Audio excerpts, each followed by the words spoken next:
میں رب بھی اس سے محبت کرتا ہوں، اور محبوب سے محبت کیوں نہ کی جائے؟ یہ دنیا کے محبوب ہوتے ہیں،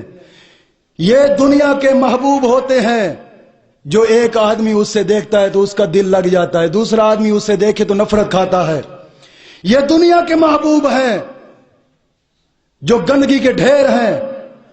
ایک محبت کرتا ہے دوسرا اس سے نفرت کرتا ہے، مگر کائنات کا والی ایسا محبوب ہے جس سے وہ کائنات کیا، رب نے جو بھی کائنات میں مخلوق بنائی ہے، جو بھی اس سے دیکھے اس سے محبت کرنے شروع ہو جاتی ہے۔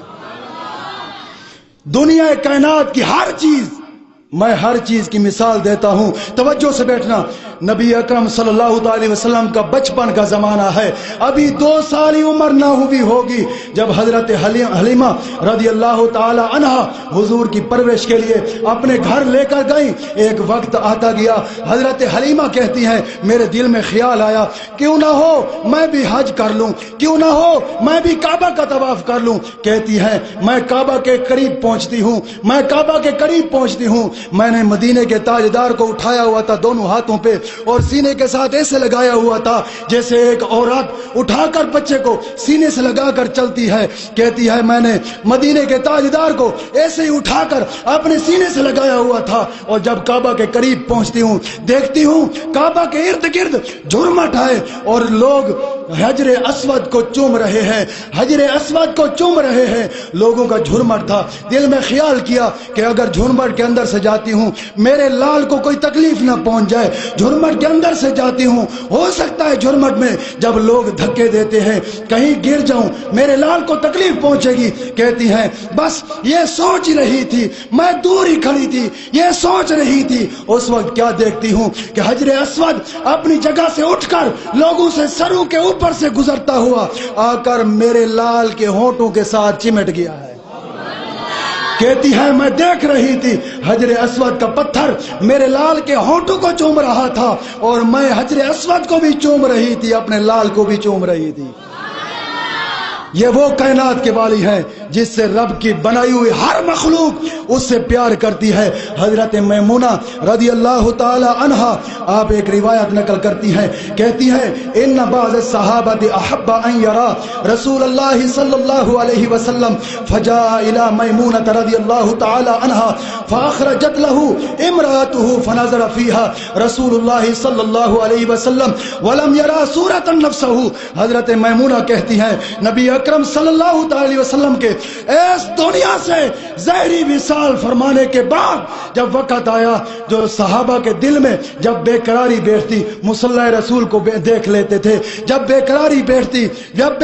بیٹھتی تو جا کر نبی اکرم صلی اللہ تعالی وسلم کا حجرہ مبارک دیکھ لیتے تھے، دل کو سکون آ جاتا تھا۔ حضرت میمونہ کہتی ہیں بس رسول اللہ کے جانے کے بعد مجھے جب بے قراری ہوتی تو میں اس وقت رسول اللہ کے آئینہ کو دیکھ لیا کرتی تھی،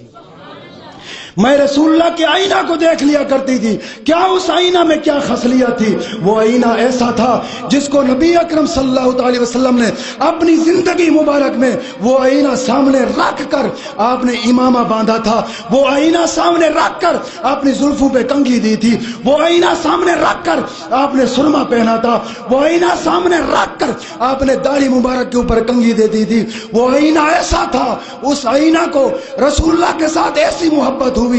جب بھی کوئی اس آئینہ کو اٹھا کر دیکھتا تو آئینہ میں رسول اللہ کا چہرہ نظر آتا تھا، اس آئینہ میں رسول اللہ کا چہرہ نظر آتا تھا، جو بھی دیکھتی رسول اللہ کا آئینہ میں رسول اللہ کا چہرہ نظر آتا تھا۔ وہ ایسا آئینہ تھا، اس کو رسول اللہ کے ساتھ ایسی محبت ہوئی۔ دوست وہ ایسے محبوب ہیں کہ کائنات کی ہر چیز اس کائنات کے والی سے محبت رکھتی ہے، اور رب نے بھی اعلان فرمایا ہے دنیا والی مخلوق سن لو، جو میرے محبوب سے محبت رکھتے ہیں میں رب بھی ان سے محبت رکھتا ہوں۔ رب نے جبریل کو حکم فرمایا ہے جبریل جا دنیا والوں کو اعلان کر دے، دنیا والوں جو بھی میرے محبوب سے محبت رکھے گا میں رب اس سے محبت کروں گا۔ جو بھی میرے محبوب سے عشق کرے گا میں رب اس سے عشق کروں گا، جو بھی میرے محبوب سے الفت کرے گا میں رب بھی اس سے الفت کروں گا، میں رب بھی اس سے محبت کروں گا۔ وہ کائنات کا والی ایسا ہے، اگر اسی کے ساتھ محبت کی جائے تو دوست ہر دل دل میں دل پر رکھتا ہے، ہر دل دل میں دل پر رکھتا ہے۔ میرے الفاظوں کو سمجھیے گا، ہر دل اب دل میں اپنا محبوب رکھتا ہے، ہر دل دل میں محبت رکھتا ہے، ہر دل دل میں دل پر رکھتا ہے۔ کوئی دل محبت سے خالی نہیں ہے، مگر فرق یہ ہے دنیا والے جس سے محبوب رکھتے ہیں اس محبوب کا نام کائنات میں لینے سے شرماتے ہیں، مگر وہ محبوب ایسا ہے جس کا نام کائنات میں لیا جائے دل میں اور ٹھنڈک پہنچ جاتی ہے۔ میں آخری